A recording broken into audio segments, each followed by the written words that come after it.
Preview text. Life after life.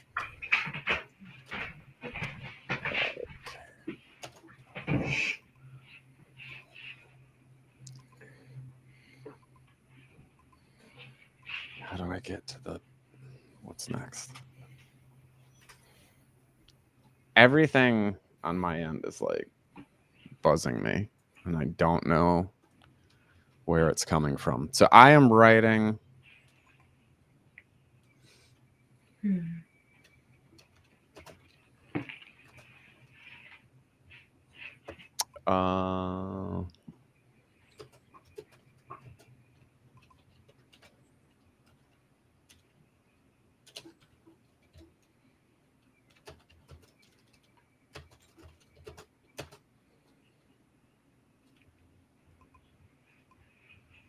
This at. I just wrote all this stuff. Here we go. Facebook. Detention.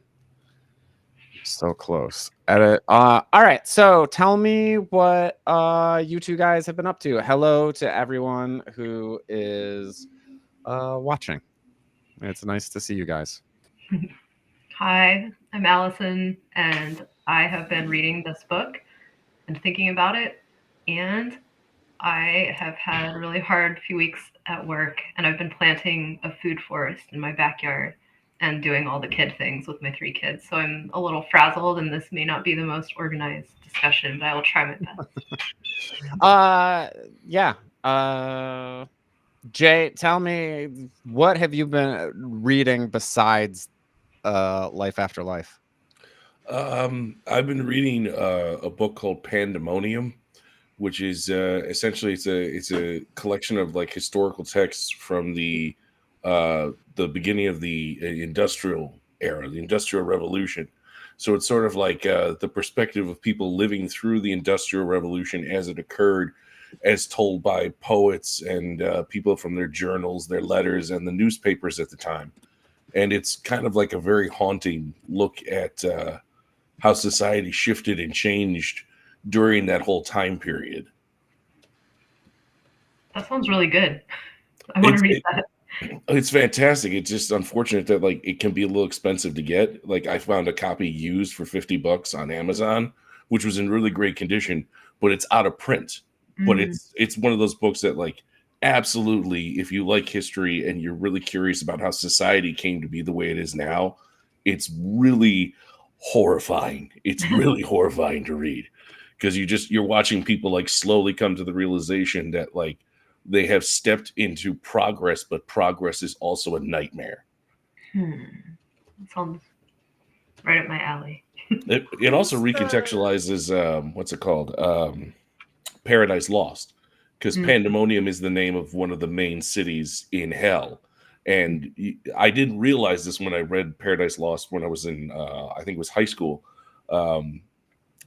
That conception of a metropolis would have been completely unique and unheard of when Paradise Lost was written. Like when I'm a teenager, I'm thinking in the context of like, yeah, we have cities and, you know, all these big things, and we're used to industrialized urban settings. But the idea of them as this hellish landscape of factories and smoke filling the air, those mountainous, those giant chimney columns, was completely unique and terrifying at the time. You know, you don't realize like the contextual nature of the history at that time, which is something I feel relates to the book that we all just read. That history has a context in the moment that you might not see. Yeah. I just bought it with one click. So it's also digital for like $10. That sounds awesome. What have you been reading besides this book? Me? Ashar. So somebody who watches the show gave me a copy of Pierre Teilhard de Chardin's Hymn of the Universe, and I really like it. He was I think a Jesuit priest, and I'm not sure about that, but he's a scientist.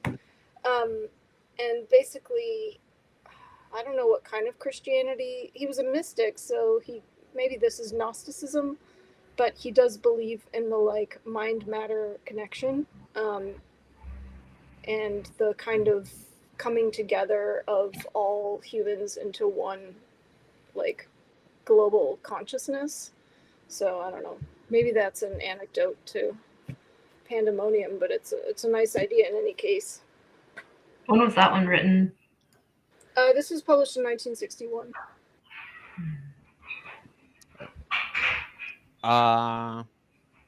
And then just yeah, let's kick into it.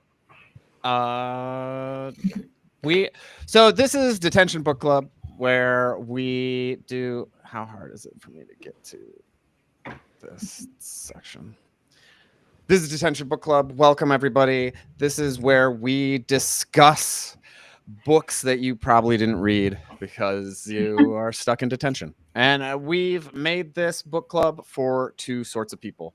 The first is the sort of person who loves book clubs, but they find it impossible to actually read the book. As soon as it's an assignment, it feels like homework. And then the second is the sort of person who comes to a book club and they say, have you read the book? And everybody says no. So here, our panel always reads the book, so we can sort of handhold all the people who didn't read the book. We're going to start with Allison talking about it. She's going to give a little preamble description of the book, so you have an idea of the flow of it and the characters and things like that. And then we're going to go into a broader discussion amongst ourselves, and we'll be sending it back and forth to chat as anybody comes in and talks to us. All right. Let's do quick introductions, and I'm going to have everybody introduce themselves with, there should be like some sort of opener. What do you think? I'm going to put Jay on the spot. Have you ever done, you're so Chicago, have you ever done improv? Technically, yes, I guess. Never like in official capacity, never like a Second City or Improv Olympic. Okay, all right. You can't say Olympic anymore. Oh yeah. I-O. What is calling from that unofficial capacity? What is a shout out that you could come up with that we should all answer as an icebreaker? A shout as an icebreaker. Well, I guess in this capacity, like what was a moment in your life that you knew was a turning point? Oh, yeah. We'll go to Allison first. Okay. Oh, there's so many. The first one that pops into my head is when I was teaching English in Japan and I was very homesick, and after 3 months or so, and I decided that I wanted to come home and give up on being there and go back to hanging out with my boyfriend, who's now my husband. So yeah. Good choice. Yeah. Ashar. I guess similarly, I had to give it some kind of presentation in an art history class, which was the only one I ever took. And I realized, like, whereas I am awkward doing one-on-one conversations, I really love holding forth in front of a crowd of people. Like, that's what I need to be doing. So that's why I chose. When did that happen? That was at Otterbein. Cool. Oh. What is a turning point moment on the fear that I had one recently that I'm hoping is a turning point for me, where I had someone who I hadn't seen for 10 years, and we hung out, and it was very dramatic and intense. And on the way home, I was like, every day of my life used to be like this. And I just had this sense of This is a turning point. Do I want every day of my life to be like this going forward? And I haven't fully come to a conclusion yet. My friends are sort of 50-50. I really want to know more about that. Jay, did you, when you thought this up, have a specific point in mind? For myself, not necessarily, but I would say a big turning point for me was when I was a kid and I first played hockey. It was the first time I ever played an athletic sport, and it was also the first time that what's the best way to put this? I didn't get along with a lot of people in elementary school, and it was the first time I ever collided with somebody on the ice, and people were afraid to get into it with me. And I was like, oh, I can stand up for myself. Like it shifted my perspective on how to deal with people, in good ways and bad for a short period of time. Awesome. All right. Thank you so much, everyone, for those wonderful, fun, quirky little intros. Allison, Yes. help me contextualize for the audience and myself this book. Like, what is your broad strokes description of what went down in Kate Atkinson's Life After Life? Yeah, so first I'll just mention Kate Atkinson, contemporary British author. I have read a couple other of her books and enjoyed them a lot. I think her first book was called Behind the Scenes at the Museum, which I highly recommend if you like this kind of playing with narrative that she does in Life After Life. She also writes these case histories books, which have this detective Jackson Brodie that was made into a BBC kind of detective mini-series type thing. But they're very they're not straight up genre, detective hard-boiled novels. They kind of combine some other types of styles of writing as well. So, and I find she often mixes in references to literature and has a lot of humor in her writing too. So that's Kate Atkinson. Life After Life is a big, juicy novel about Ursula Beresford Todd, who is born in 1910, I think, and immediately dies, and then is born again into the same life. And this cycle repeats itself over and over again. So the interesting thing is that Ursula comes to sort of remember previous lives in such a way that she kind of has intuitions about things that have happened before. She can't fully remember her lives, or she doesn't totally know what's going on, but it comes to create this sort of she calls it at one point, she says that life is like a palimpsest. Every experience that she has is sort of overlaid. Each previous life is overlaid on top of the one that comes next, and so on. So she has a lot of deja vu. She's a little quirky and seems weird. And anyway, so yeah, we basically, she lives in dangerous times. She dies frequently as a child. She falls off the roof. She drowns. But it's she kind of keeps a little wisdom and a little instinct each time that lets her, she has a feeling of dread at these pivotal moments and makes slightly different decisions. We see this, it's a kind of funny almost. She's, during the time after World War I, when we've got the Spanish flu happening, her maid, Bridget, her family's maid. I should mention too that they are a middle or upper middle class British family. So Bridget goes to the armistice celebrations and picks up the flu and comes back and infects her brother. And so she keeps, it's well, first of all, no, Ursula dies in the first iteration. The next time she comes back, it's she gets a little savvier each time and tries to prevent Bridget from infecting them all, eventually putting up a note that says you can't come in, there's robbers. And what else does she do? And then she actually like pushes her down the stairs so that she sprains her ankle. And then at some point she even pushes her down the stairs so that she could have died, but she breaks her arm. And that finally stops them all from getting the flu. So it's kind of like, we have that. We've got, let me see. Let me look at my notes. After that cycle, we have a big jump ahead to 1947. Ursula's living in post-war London, and she's kind of looking back on her life a bit.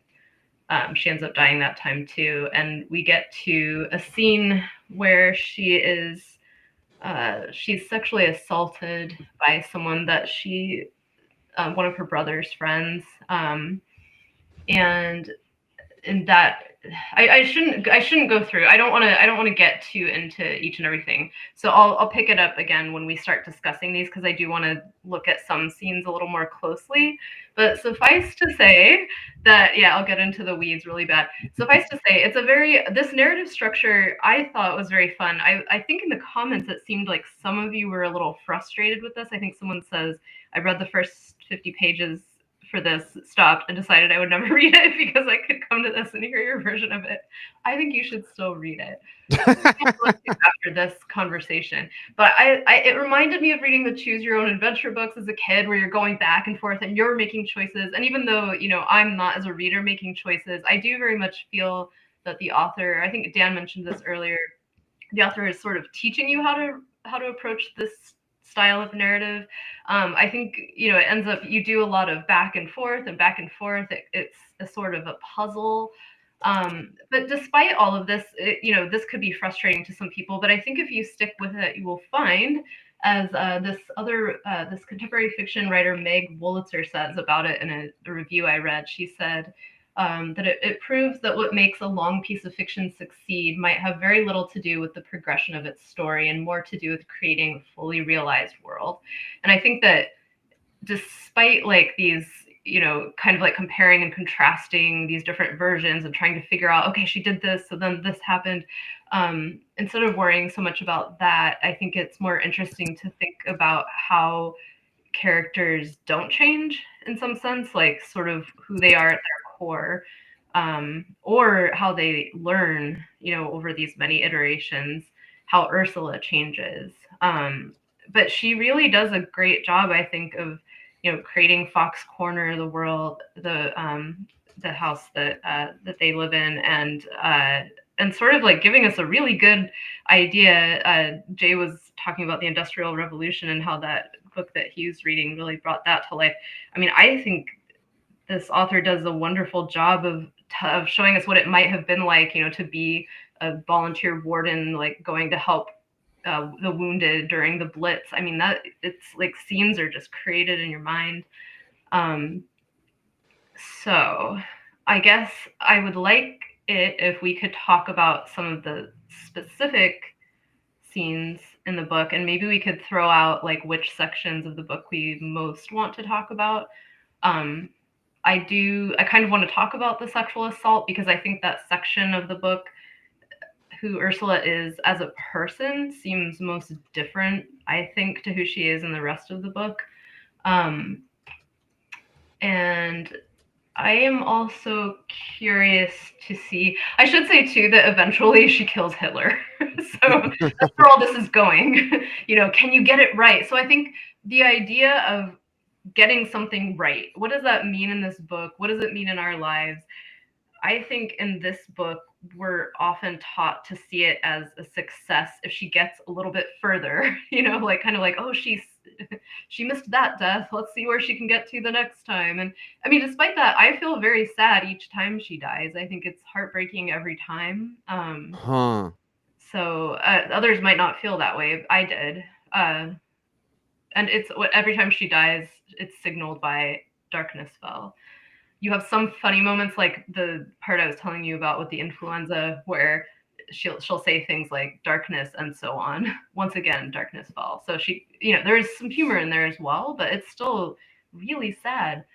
And I guess I want to talk about kind of like the limits of a person's responsibility.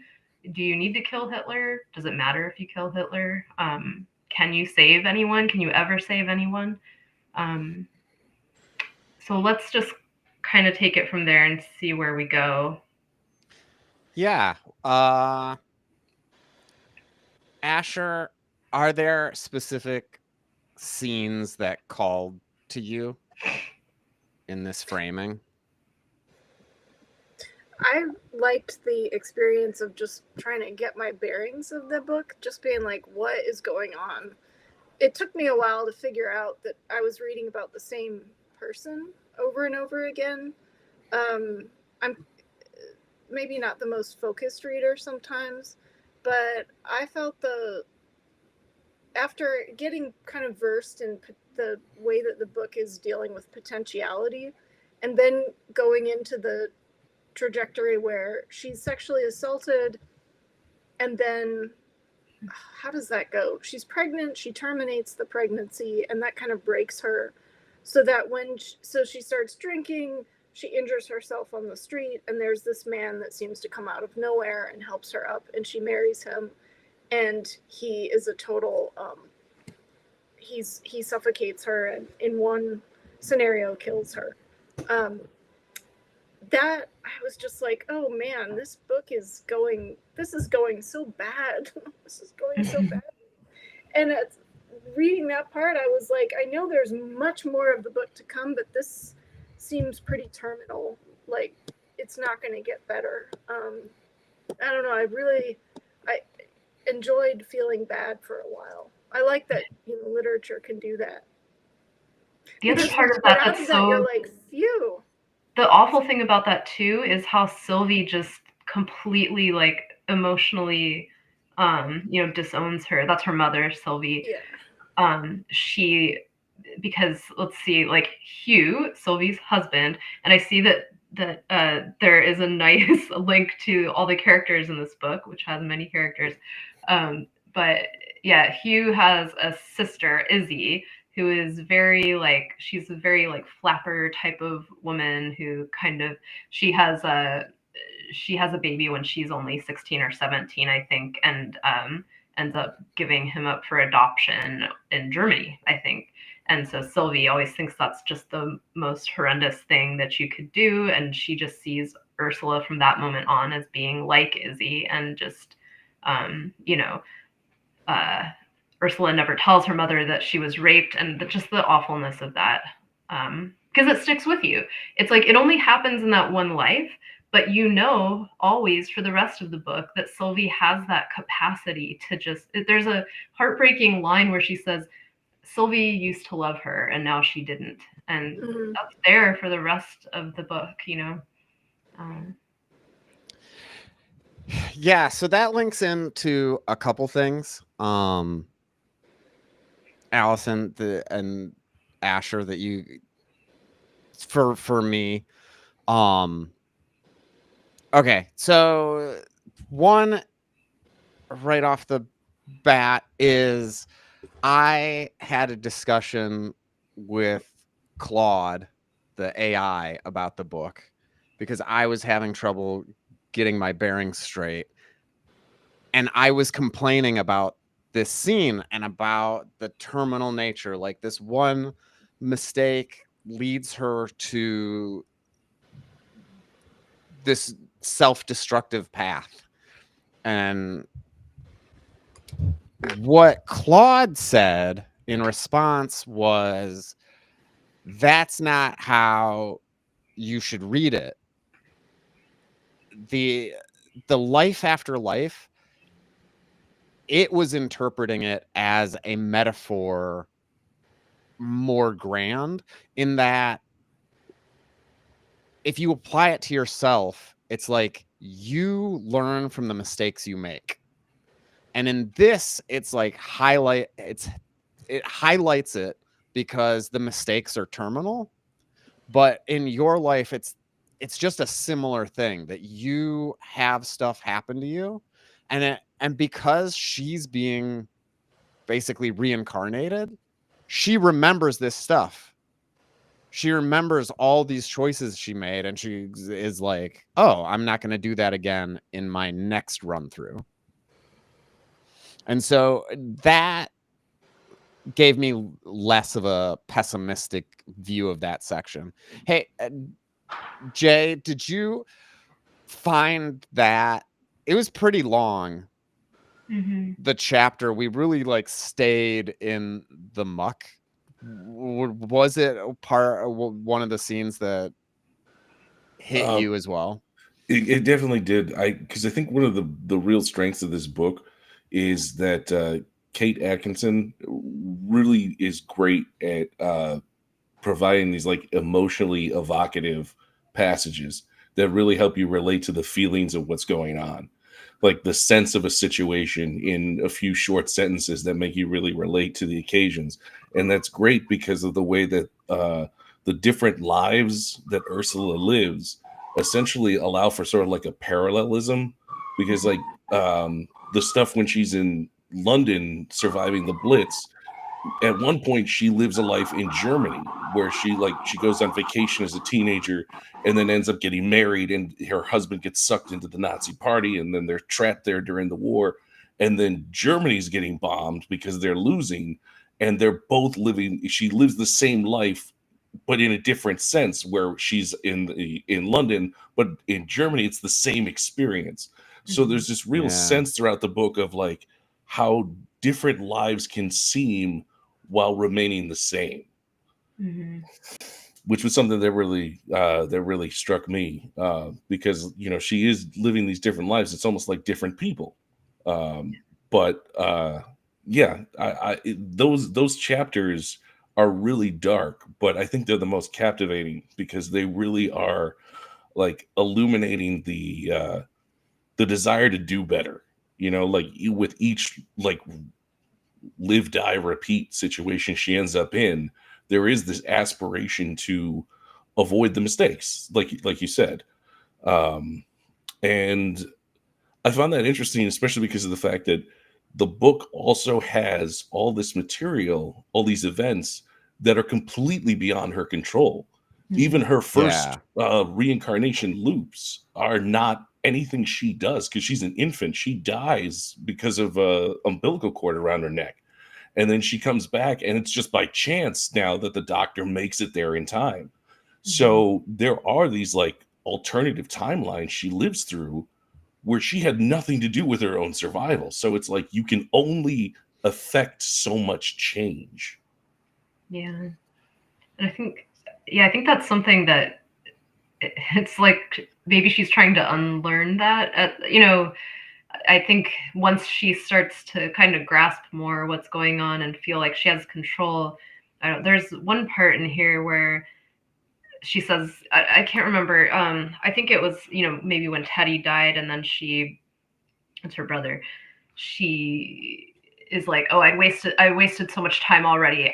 I'm going to start planning for the next life. It's going to involve learning how to shoot. It's going to involve this language, not this language. And she kind of goes through this laundry list of particulars that are going to help her, like, shoot Hitler and save the whole world. Actually, I think that was the iteration where she did end up like successfully having a teenage romance with Benjamin Cole, and then they're making out and they miss Nancy getting killed. Whereas in previous lives, she had mastered that part. So she has this sense, I can do this. And then she commits suicide. She jumps off the roof. Like, and then just, right, because I can get back. I could do this She can get to the next iteration. Yeah. She gets more and more agency over time.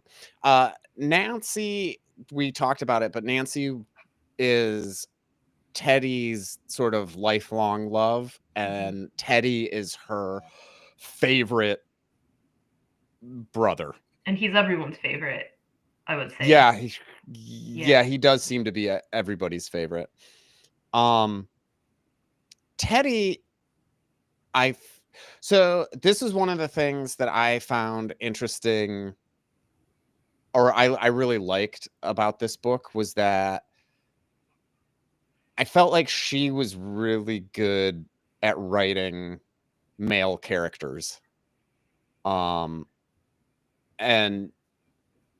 the other book that we read for the first one last time, the Dark, that was one of my complaints. Was I was like, all these guys are just fake people.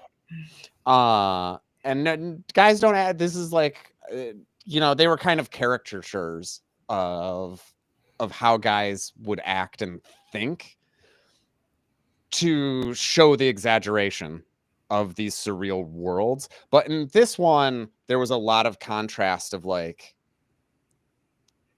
there was like a range of like Teddy being like ultra good all the time, very kind-hearted, head and heart in the right place, and then the dad who has these fumbles, and there's these other guys who coming in, and there's like a whole range of how these male characters are portrayed. And then also similarly with the women seem like multiple personalities. They weren't all the same sort of archetype stuff. Yeah, I agree with that.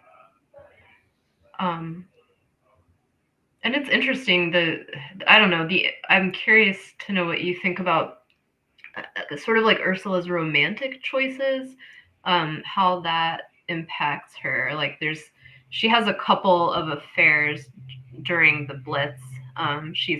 She works in like the intelligence office, and she is having an affair with Crichton, who's in the Admiralty. I don't know exactly what that means, but anyway, he's got a wife and kids, and there's it even like it causes her to die in the first instance because she, instead of having a roommate, she decides to live on her own, so it's easier to have liaisons with Crichton, and then she ends up getting bombed, and she says something like, "Oh, I'd always accommodated him, to the over myself, and so this happens." And then I don't know, she's got the only time most of her relationships with men are pretty unsatisfying and unfulfilling.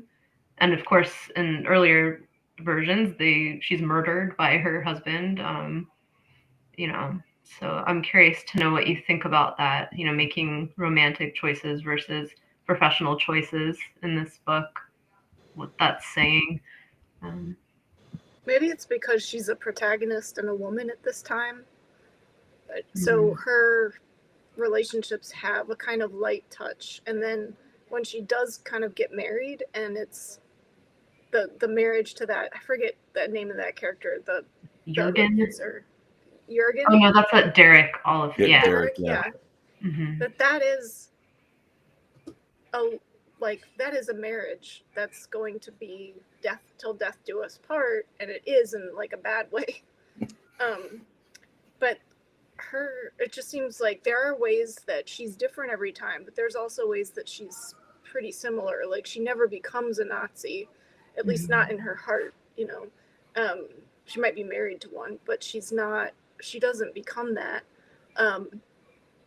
Similarly, it seems like she's really herself more, and we did talk earlier about how, not on this podcast, but like earlier before this, how her character seems the least developed.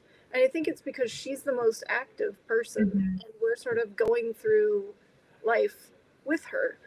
So in that way, she's kind of, nothing really sort of sticks to her except for this subtly like accumulating experience. Yeah. And I think it's interesting because when you think about, like, if you had multiple lives to lead, or, if you got to relive your same life over and over again, I feel like I'd be going for like inner peace or some kind of, you know what I mean? Like some kind of like spiritual transcendence. But that never seems to be an aim of hers. Like it all seems to have to do with survival, both for herself and survival of those that she loves. And I think ultimately the book is probably saying something about the importance of love and taking care of others and sacrificing for them. So maybe that's why she ends up seeming a little she's not undeveloped, but it's just, I don't know, there's something almost like she always seems to be just thinking about her next move, maybe. You can't just make a list of her attributes the way that you can with the other characters, because they're just a bit simpler and kind of more in the background. Yeah. Yeah, do you think that that's do you feel like that's a flaw? Did you have any like critique of that? I didn't like that, but it does adhere to certain kinds of adventure stories that are like, this is the blank everyman, and they're kind of simple so that you can project yourself onto them. Did any of us find ourselves doing that? Did you like, normally the main character, I feel like I'm the main character, and that's sort of how I read books. I did not feel that way about this.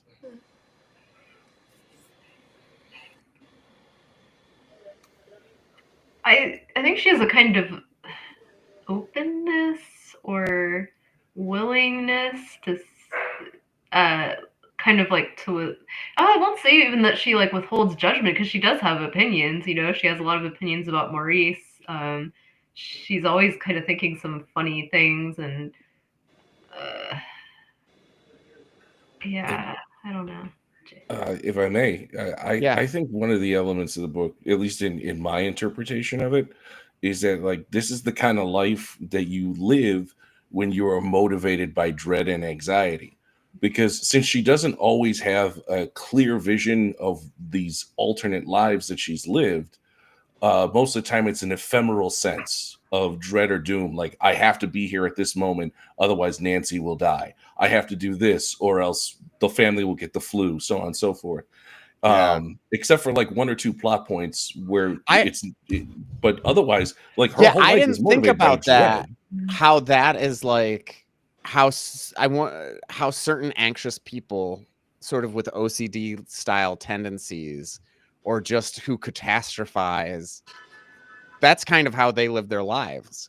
And it becomes worse as she lives more and more lives, and she has more and more of these, because there is an implication of accumulated memories from all of them, and it is having some kind of physical effect on her, because she develops neuralgia, and she has some kind of like nerve damage in the later parts of the book, because of the strain of all these things that are going around. It's literally ruining her brain and her psyche, the longer she keeps going through this.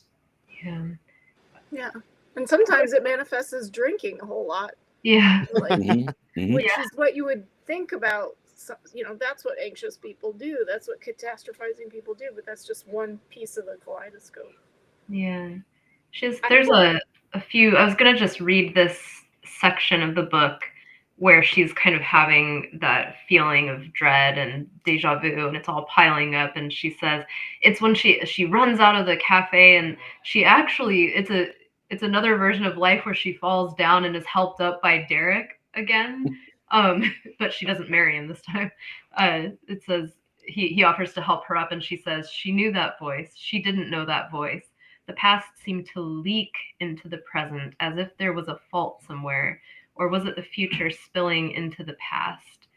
And there are some passages like that where things seem to be just almost like kaleidoscoping, and it's physically overwhelming her senses. I'm glad you brought that up, Jay. This is there are two discussions that I want to get to. I think there's a little bit of a thread connecting to this one, in this going over the past life. She's living them, and the line in there was like, she knew that voice, she didn't know that voice. He doesn't remember these past lives. And I think in our discussions beforehand, one of the things that I really appreciated was your insight into that, in such that Allison sort of talked about how I was talking about my kids, and I was saying, yeah.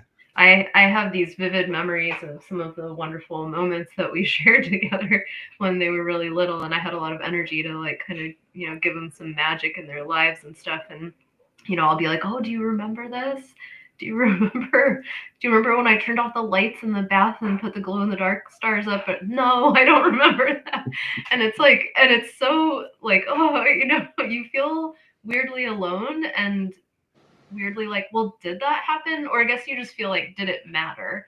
But of course, as Dan reassured me that on some like cellular level, maybe in their dreams somewhere in there, they might remember. But I read this book. I kind of did like a quick skim through a second read, and there are many clues where it seems as though possibly Sylvie has a similar experience of life. Maybe not to the degree that Ursula does, but she'll just drop little things. Like there was a moment when she's talking to Ursula in a cafe or something. I think it's right when the World War II is starting, and says, "I'm always so glad," Sylvie murmured, "that I don't have to take a turn at being other people." "You're very good at being yourself," Ursula said. She says, "Well, I've had years of practice." And so there's just multiple moments like that. Yeah, little quips that make you think she understands. Mhm. But also, again, that makes it feel so weird that her response is to basically disown Ursula for, being assaulted. Mhm.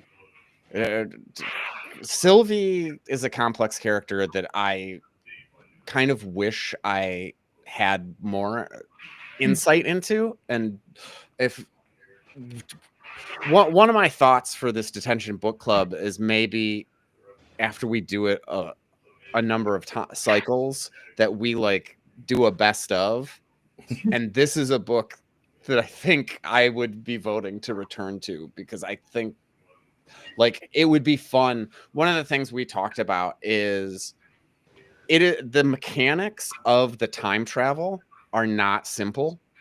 Mhm. And in this sense that Ashar and Allison talked about, of like how she teaches us to accept and what the rules are, but a lot of it is teaching us throughout the book to like forget about the rules. Like the rules aren't the important part. The important part is that she is living multiple lives.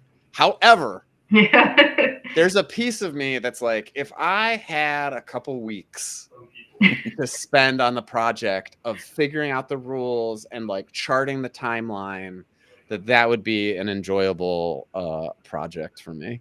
I feel that way too. I feel like it would put my mind at ease in some way. Like, Yeah. ordering the world. I want to know anybody who's watching now or watching later, if they'd throw in the comments, like, what are there these moments for you? And I guess I'll throw it to Jay. Do you have any thoughts about moments you remember but other people in your life don't? You have the opposite.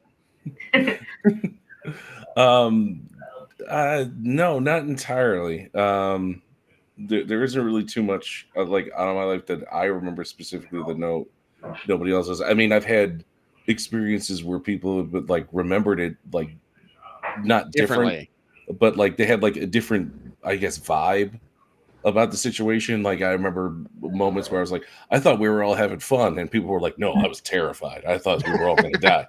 I was like, I've had but those moments, where I'm like, I'm definitely getting the signal from this person that I should make a move, and I should not have made a move.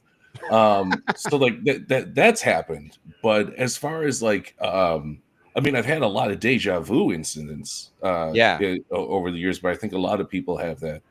I don't know. I think the you have the crazy one where you got, to cut your story short for you, where you got hit, quote unquote, by the car. Oh yeah. And then like you don't remember anything, and everybody else is like, you beat up 20,000 cops. Yeah, well, yeah, because I blacked out from a seizure because I fell off a car when it was doing 40 miles an hour, and then I ended up fighting the first responders who showed up, and I had to piece that together from the details that people gave me, and like sort of like my own hazy impression of it, because it was like this faded dream. And when I told my friends about it, they were like, "No, dude, that actually happened." And I was like, "Oh my god!" But yeah, no, I mean, I've unfortunately had a really good memory over the years. Like, I'm actually like one of those people that like I've gone out with people and we've like drunk an entire bottle of whiskey, and the next day they're like, "I don't know what happened." I'm like, "Okay, well, we talked about this, this, and this," and I can't exactly quote people, but I can like remember the general themes, what we did, where we did them, and how much you should regret it. Yeah, Asher, do you have like childhood memories that your parents have been like, this is something we did and it was awesome, and you're like, I don't know, or anything of this nature? Is anything sparking for you? Probably. I mean, more what I'm thinking of is like meeting Kat for the first time. One of my friends that we all know Yeah. from college as well. And it was like the orientation weekend of college or something. And the way I remember it, there's like a wall of faces. It's like so many faces. And her face is the only one that's actually in focus. It's looking right at me and it's smiling. And I'm looking back and I'm thinking, that's my friend. But I'd never met her before. So it was kind of very distinctly like something poking through that references some other thing. I just read a student paper that was talking about this concept of like possibility versus potentiality. Possibility being a kind of future structure where things that are in place right now, they predict what can happen, and that prediction predicts the possible. But the potential is like nothing that we have now could predict this thing, but in a parallel time, it could happen. And it seems like there is that both of those things are in play in the book. So, for example, she has a few reincarnations where she is hearing that Teddy, her brother, who had people like multiple witnesses had seen his plane get hit and he's burning alive, and like there's so many witnesses, but she nevertheless holds out the hope that he's still alive, and that is like there's a potentiality for him to be alive, if not a possibility. And then in another incarnation, that we're in the universe of that potentiality, so they're kind of like parallel concepts. Sorry, I might have derailed that a little bit. No, that's really good. Sorry, go ahead. No, I really like that a lot. Yeah, like all the potentiality. Now I want to like kind of reread it with that in mind, thinking about, I don't know, like, I mean, you can even take that and like imagine other possibilities, you could like write your own kind of,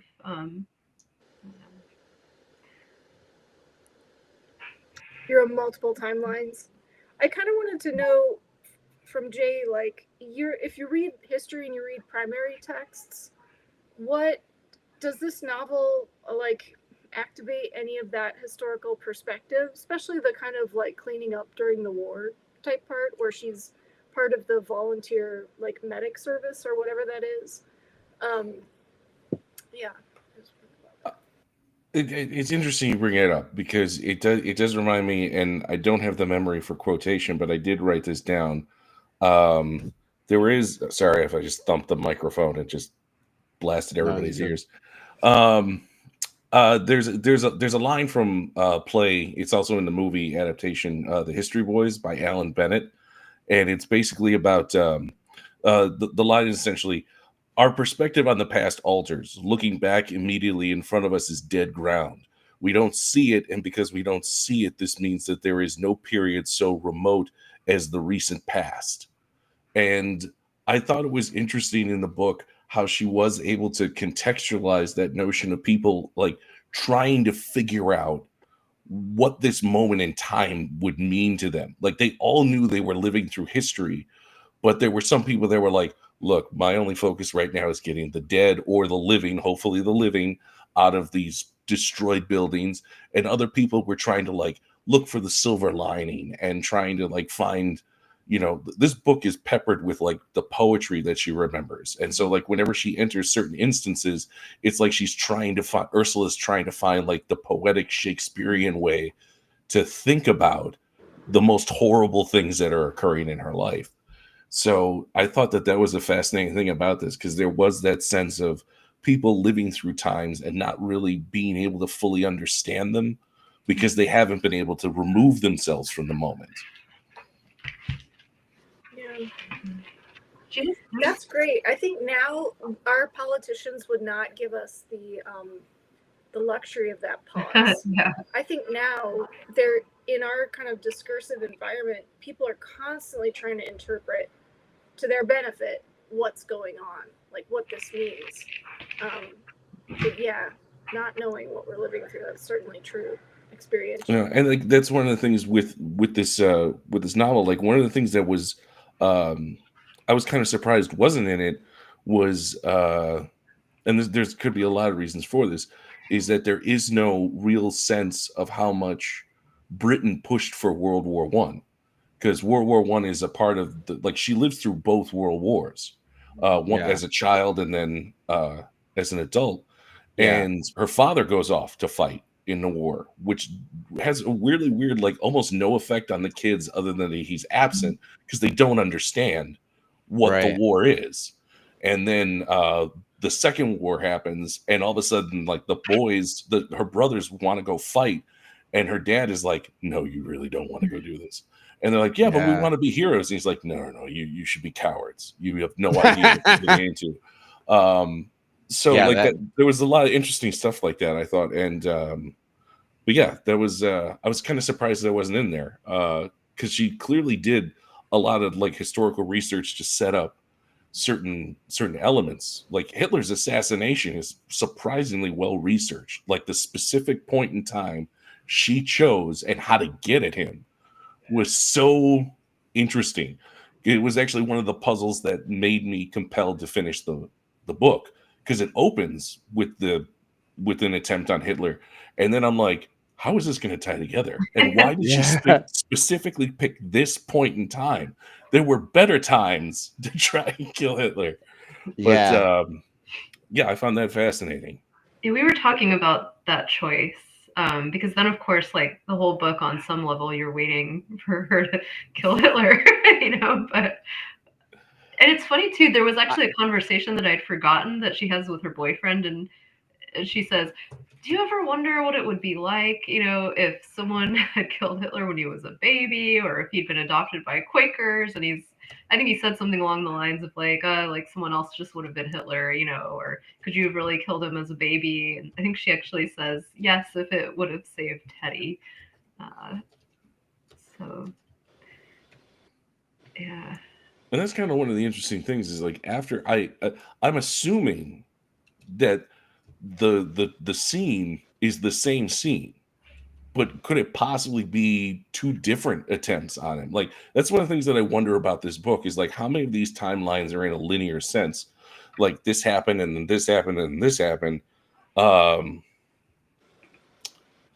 But you know, it was just I appreciated that the author took the time to address that issue that Allison brought up, where they hash out, is killing Hitler necessarily gonna do anything? Dan, you didn't share your story about a time you don't remember. I'm sure you have one. So this goes back to my intro where Allison was like I want to hear more. So this is a small snippet of the more. I was hanging out with this woman who I dated for like a year, and then we haven't spoken really very much since we broke up 10 years ago. And there was a moment where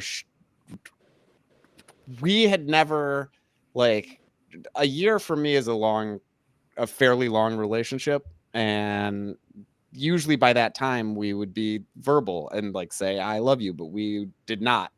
And she was like, at one point in the evening, she was like, Dan, you have to tell me the truth. And I need your brutal honesty about this. There was this one time, and you thought I was asleep, and I liked to pretend that I was asleep because you kind of liked to watch me while I was sleeping, and I thought that was really sweet. And you whispered that you loved me. And then in the morning, I asked you about it because I didn't want you to know that I was faking sleeping. And you said, oh, I asked you if you said something important, and you were like, oh, no.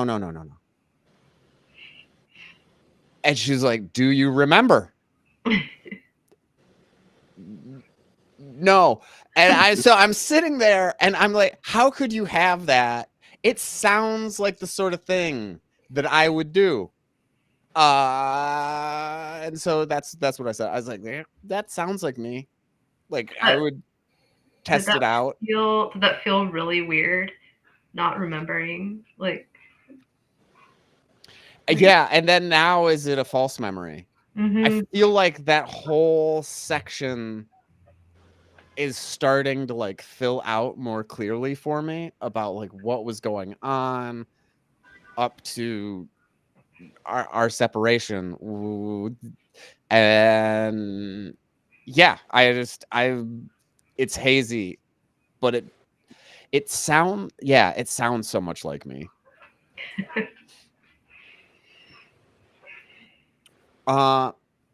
Going back to the idea of this Hitler story.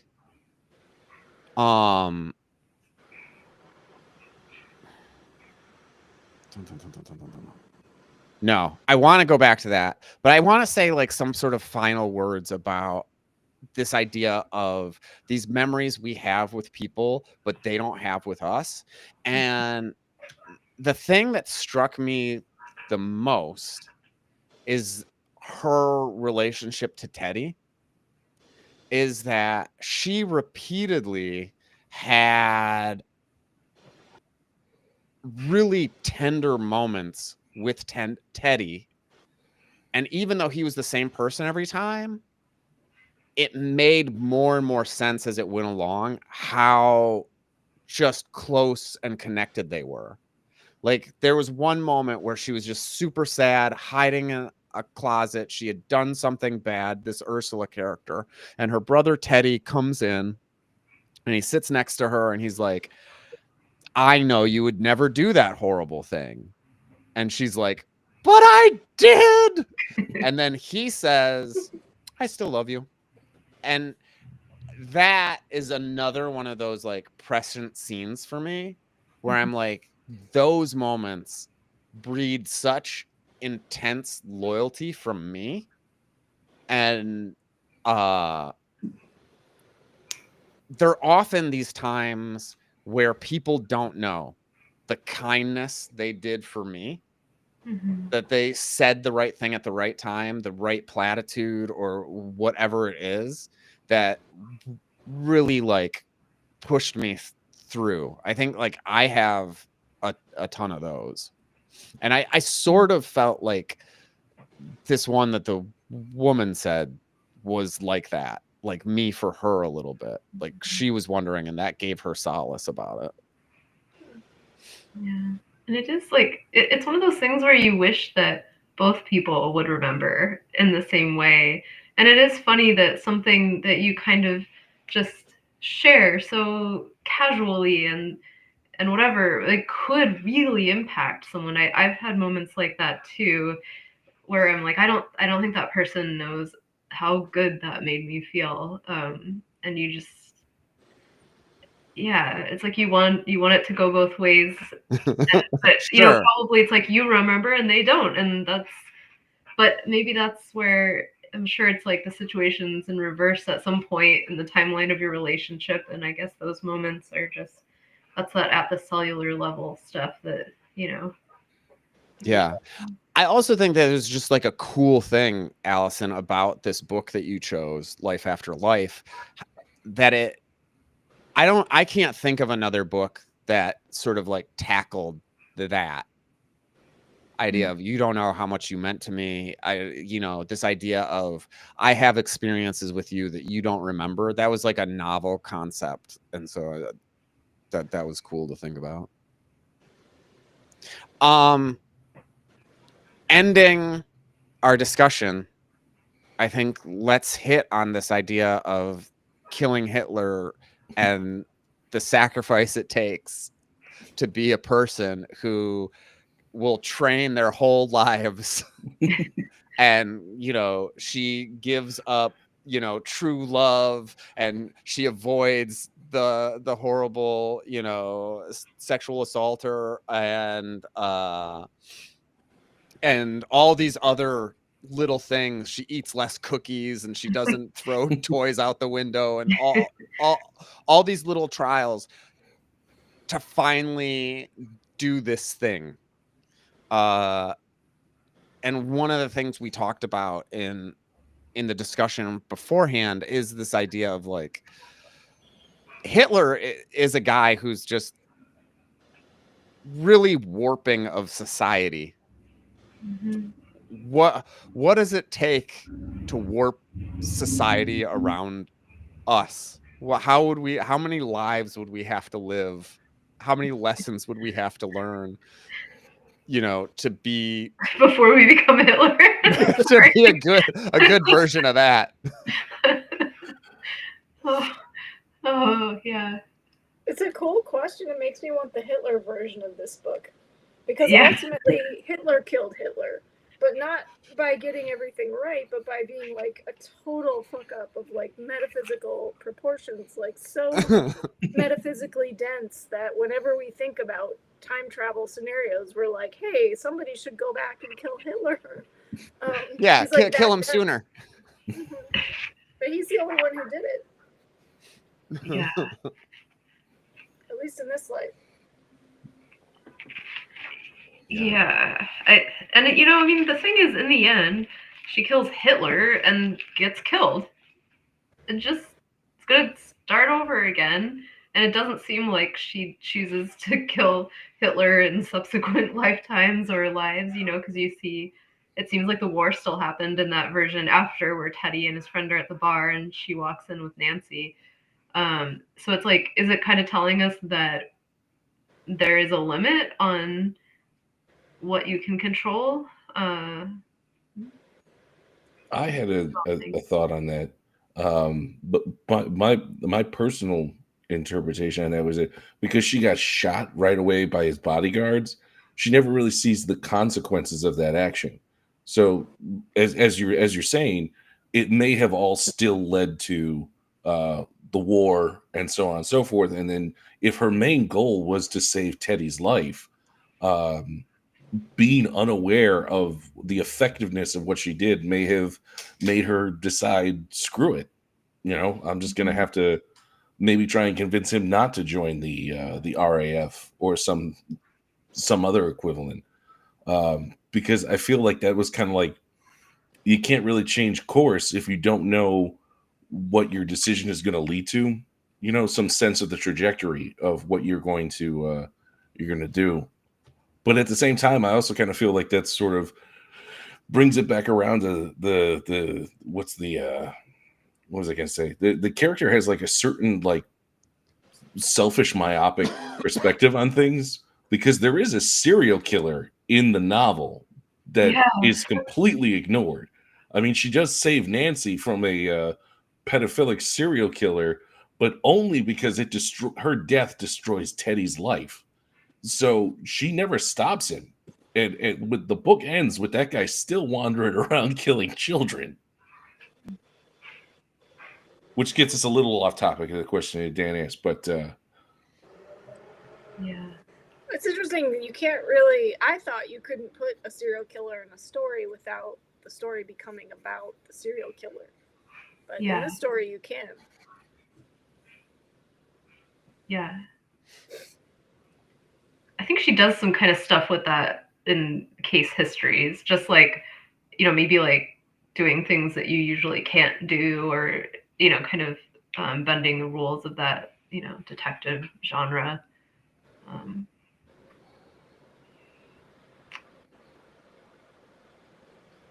Cool. Yeah. But if we're talking about like what you have to do to like change history around you, like to have that sort of like warping influence on it, positive or negative, like you really have to have a willingness to, in any capacity, push and manipulate people. You know, that's one of the things that I've felt from my study of history is just the fact that even when you mean for the best, you have to convince people to do things sometimes that are against their obvious self-interest. You know, even the things like the civil rights movement, for instance, convince people to go in the street knowing they're going to get attacked by dogs and clubbed in order to get permission to go to the shittiest diner in town. Like that's just how do you get people to do that? You know, you give them, of course, the impression of the greater good, but you know, and I don't want to make it sound like I'm trying to tie the civil rights movement in any way with the with World War II and stuff like that. But what I'm saying is that like people will find a reason not to change. What was it? There's a better way to put this. Excuse me. People want change, but not at the expense of their standard of living. Yeah. That's what. Yeah. I was just going to say, I feel like we started touching on that a little bit when we were talking about this book, just the idea that if you want to become one of these people, these like big changers of history, you know, maybe you have to give up a little bit about what it means to be, you know, a good person, or like in your interpersonal relationships, you have to sacrifice that. But yet at the same time, I feel like in this book, she is choosing her interpersonal relationships above all else. But I don't know. I was thinking about like Gandhi, you know. So yeah, you brought up the civil rights movement. I don't know. I was just thinking about those kinds of big figures, you know, where they're asking people to, you know, you got to really give up a lot to make this kind of change happen. Is it worth it? Maybe that's a good segue to the next book, because that I'm the one who's been picking the nonfiction books, but that book is about how the left should use the same tools of power and the same mechanisms that the right has used to get us to where we currently are. But yeah, it's about manipulation, selling a story, moving people to action, and that sort of thing. Yeah, because people generally react more potently to emotion than facts and reason and logic. And a lot of the great movements that have occurred throughout time are all motivated by an emotional response, not necessarily a reasoned one. You know, even like I was saying before, with the counterculture and the civil rights of the 60s, a lot of the things that swayed the US in favor of those movements was seeing people on television being brutalized, asking for basic human decency. And that really swayed people in their favor. And that's the same thing with Hitler. Hitler was an appeal to emotion, not to reason, you know, because a lot of that stuff was mythology, and it all played into a narrative that made people feel grander than they did just by being alive. This has been an awesome discussion. Thank you, everybody, for showing up to Detention. And the next book will be Hegemony Now by, say the person's name. Let me look it up real fast. Alex Williams and Jeremy Gilbert. How Big Tech and Wall Street Won the World and How We Win It Back. Okay. I will see everybody soon. Thank you so much, and have a great one. And we'll see you in about 5 weeks. Okay. Ciao.